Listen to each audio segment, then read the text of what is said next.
Hello guys, welcome to our study YouTube channel Abhyudaya classes. मैं निक्की आप सभी का एक बार फिर से अपने study YouTube channel Abhyudaya classes में स्वागत करती हूँ। तो गाइस, उम्मीद करती हूँ आप सभी स्वस्थ होंगे, मस्त होंगे। बस हमारी ईश्वर से यही कामना है कि आप सभी अपने उज्जवल भविष्य को प्राप्त करें। हम आज का सेशन शुरू करें इससे पहले आपसे बोलना चाहेंगे, अगर आप हमारे चैनल पे नए हैं तो सबसे पहले हमारे चैनल को सब्सक्राइब कीजिए, लाइक कीजिए और हाँ, अपने दोस्तों से शेयर भी जरूर कीजिए। तो आइए शुरू करते हैं आज का सेशन। ये रहा आज का पहला क्वेश्चन। हाल ही में विश्व साइकिल दिवस कब मनाया गया? तो गाइस, 3 जून को विश्व साइकिल दिवस मनाया गया। इस साल की थीम रही है दोस्तों, साइकिल की विशिष्टता, बहुमुखी प्रतिभा और लंबे समय तक परिवहन के एक सरल, टिकाऊ, किफायती एवं विश्वसनीय साधन के रूप में। अब बात करेंगे इससे जुड़े इम्पोर्टेंट फैक्ट की। संयुक्त राष्ट्र महासभा द्वारा 3 जून को साइकिल से संबंधित स्वास्थ्य को बढ़ावा देने के लिए यह दिवस घोषित किया गया। आइए चलते हैं अगले क्वेश्चन पर। हाल ही में सतत योजना के तहत विभिन्न पहलों की शुरुआत किस मंत्री द्वारा की गई? तो गाइस, केंद्रीय पेट्रोलियम एवं प्राकृतिक गैस मंत्री धर्मेंद्र प्रधान द्वारा सतत योजना के तहत विभिन्न पहलुओं की शुरुआत की गई। अब हम बात करेंगे इससे जुड़े इम्पोर्टेंट फैक्ट की। इसमें इंडियन ऑयल, HPCL, BPCL, गेल और IGAL सहित तेल और गैस की बड़ी कंपनियों द्वारा एक सहयोग समझौता पर हस्ताक्षर करना भी शामिल हुआ है। तो आइए चलते हैं अगले क्वेश्चन पर। WHO ने चीन द्वारा निर्मित दूसरे टीके को कोविड-19 में आपातकालीन उपयोग के लिए मंजूरी दे दी है। उस टीके का नाम क्या है? तो गाइस, सिनोवैक को WHO ने कोविड-19 में आपातकालीन उपयोग के लिए मंजूरी दे दी है। अब हम बात करेंगे इससे जुड़े हुए इम्पोर्टेंट फैक्ट की। पिछले महीने सिनोफार्म WHO द्वारा अनुमोदित होने वाला चीन का पहला टीका था। आइए चलते हैं नेक्स्ट क्वेश्चन पर।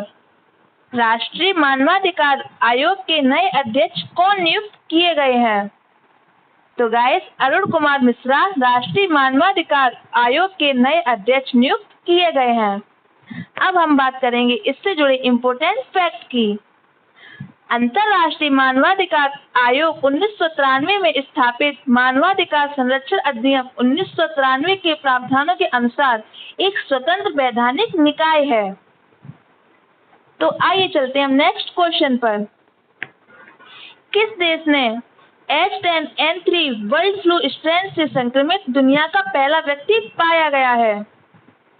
तो गाइस, चीन देश में H10N3 बर्ड फ्लू स्ट्रेन से संक्रमित दुनिया का पहला व्यक्ति पाया गया है।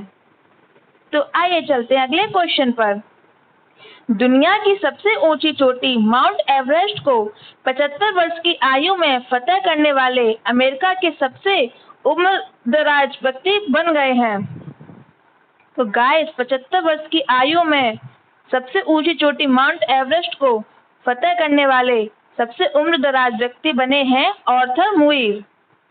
आइए चलते हैं नेक्स्ट क्वेश्चन पर। शिक्षा मंत्रालय ने युवा लेखकों को प्रशिक्षित करने के लिए किस नाम से प्रधानमंत्री योजना की शुरुआत की है? तो गाइस, शिक्षा मंत्रालय ने युवा लेखकों को प्रशिक्षित करने के लिए युवा प्रधानमंत्री योजना की शुरुआत की है, जिसका अर्थ होता है young upcoming and versatile authors. अब हम बात करेंगे इस योजना से जुड़े इम्पोर्टेंट फैक्ट की। इस योजना का मुख्य लक्ष्य है लेखक में पढ़ना, लिखना और पुस्तक संस्कृति को बढ़ावा देना तथा भारत एवं भारतीय लेखन को विश्व मंच पर पहचान दिलाना। युवा लेखकों को भारतीय स्वतंत्रता संग्राम की गाथा लिखने के लिए प्रशिक्षित व प्रोत्साहित करने वाले प्रधानमंत्री श्री नरेंद्र मोदी जी का एक महत्वपूर्ण सपना है। तो चलते हैं अगले क्वेश्चन पर। दिवंगत सांसद रघुनाथ महापात्रा के खाली हुए पद पर किसे राज्यसभा के लिए मनोनीत किया गया है? तो गाइस, एडवोकेट महेश जेठमलानी को दिवंगत सांसद के खाली हुए पद पर राज्यसभा के लिए मनोनीत किया गया है। तो आइए चलेंगे हम नेक्स्ट क्वेश्चन पर। पश्चिम बंगाल के मुख्य सचिव के पद से सेवानिवृत्त होते ही मुख्यमंत्री ममता बनर्जी ने उन्हें अपना प्रमुख सलाहकार नियुक्त किया है, उनका नाम क्या है? तो गाइस, जिसे ममता बनर्जी ने अपना प्रमुख सलाहकार नियुक्त किया है, उनका नाम है अलापन बंदोपाध्याय। तो आइए अब हम चलेंगे अगले क्वेश्चन पर। गुरु गोविंद सिंह इंद्रप्रस्थ विश्वविद्यालय के कुलपति व देश के जाने माने दंत चिकित्सक डॉक्टर महेश शर्मा को किस अवार्ड से सम्मानित किया गया है? तो गाइस, फेम डेंट दंत विज्ञान लेजेंड अवार्ड 2021 से गुरु गोविंद सिंह इंद्रप्रस्थ विश्वविद्यालय कुलपति व देश के जाने माने दंत चिकित्सक डॉक्टर महेश शर्मा को इस अवार्ड से सम्मानित किया गया है। तो आइए चलते हैं अगले क्वेश्चन पर। अफगानिस्तान क्रिकेट बोर्ड ने असगर अफगान को राष्ट्रीय टीम की कप्तानी से हटाकर किसे नया कप्तान नियुक्त किया है? तो गाइस, इसका आंसर है हसनतुल्लाह शाहिदी, जिसे अफगानिस्तान क्रिकेट बोर्ड ने नया कप्तान नियुक्त किया है। तो आइए चलेंगे हम अगले क्वेश्चन पर। नवगठित डिजिटल मीडिया कंटेंट नियामक परिषद DMCRC का अध्यक्ष नियुक्त किया गया है, तो वह कौन है? तो गाइस, इसका आंसर है सुप्रीम कोर्ट के सेवानिवृत्त न्यायाधीश जस्टिस विक्रमजीत सेन। आइए चलते हैं अगले क्वेश्चन पर।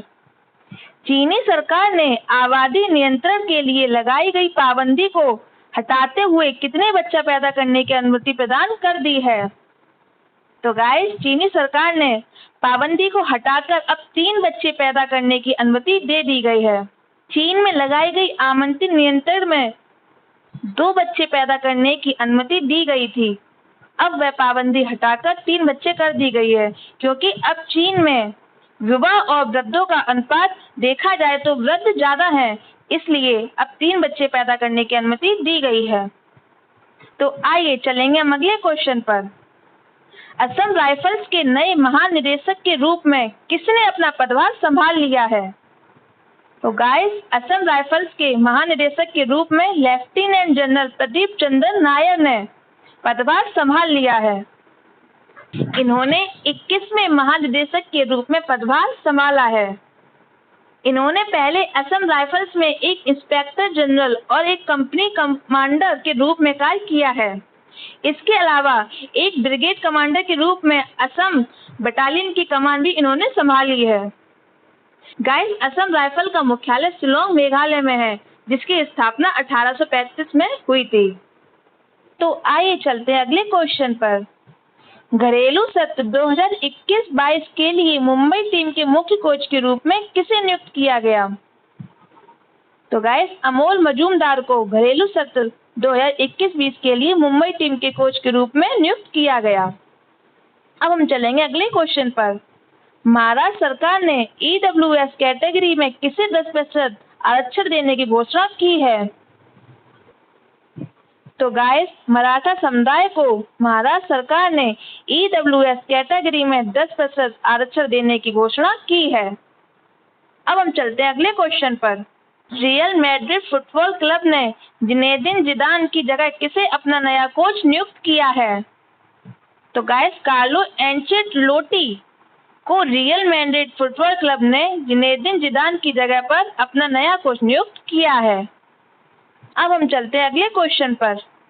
अमेरिकी सुप्रीम कोर्ट ने जॉनसन एंड जॉनसन के बेबी पाउडर एवं टेल्कम पाउडर से महिलाओं को हुए कैंसर के कारण कंपनी पर कितने करोड़ रुपए का मुआवजा चुकाने को कहा है? तो गाइस, अमेरिकी सुप्रीम कोर्ट ने 14,500 करोड़ रुपए का मुआवजा चुकाने को कहा है। अब हम चलते हैं अगले क्वेश्चन पर। राज्यसभा के नियमों में परिवर्तन हेतु बनाई गई समिति की अध्यक्षता किसे सौंपी गई है? तो गाइस, राज्यसभा के नियमों में परिवर्तन हेतु बनाई गई समिति की अध्यक्षता राज्यसभा के पूर्व महासचिव BK अग्निहोत्री को सौंपी गई है। अब हम चलते हैं अगले क्वेश्चन पर। भारत ने किस अभियान के लिए विश्व बैंक के साथ $200 मिलियन के ऋण के लिए समझौता किया है? तो गाइस, राष्ट्रीय पोषण अभियान। भारत ने राष्ट्रीय पोषण अभियान के लिए विश्व बैंक के साथ $200 मिलियन के ऋण के लिए समझौता किया है। अब हम चलते हैं आज के लास्ट क्वेश्चन की तरफ। राष्ट्रीय सुरक्षा सलाहकार NSA ने गश्ती जहाजों के बेड़े में तीसरा स्वदेशी जहाज शामिल किया है, उसका नाम क्या है? तो गाइस तीसरा स्वदेशी जहाज है सजग। इंडियन कोस्ट गार्ड के इस जहाज को GSL गोवा द्वारा बनाया और डिजाइन किया गया है। राष्ट्रीय सलाहकार अजीत डोभाल ने इसे प्रधानमंत्री मोदी के आत्मनिर्भर भारत का एक उदाहरण बताते हुए इसके ICG के जहाजी बेड़े में शामिल किए जाने की सूचना दी है। तो गाइस ये रहा हमारा आज का सेशन। आपको हमारा आज का सेशन कैसा लगा कमेंट बॉक्स में जरूर बताइए। हम आपके लिए ऐसे ही मेहनत करते रहेंगे, बस आप हमारे चैनल से जुड़े रहिए। हमारे चैनल को सब्सक्राइब जरूर कीजिए और अपने दोस्तों को शेयर भी जरूर कीजिए। आज के लिए बस इतना ही, मिलते हैं हम अगले पार्ट के साथ। तब तक के लिए बाय बाय दोस्तों। Thank you for watching.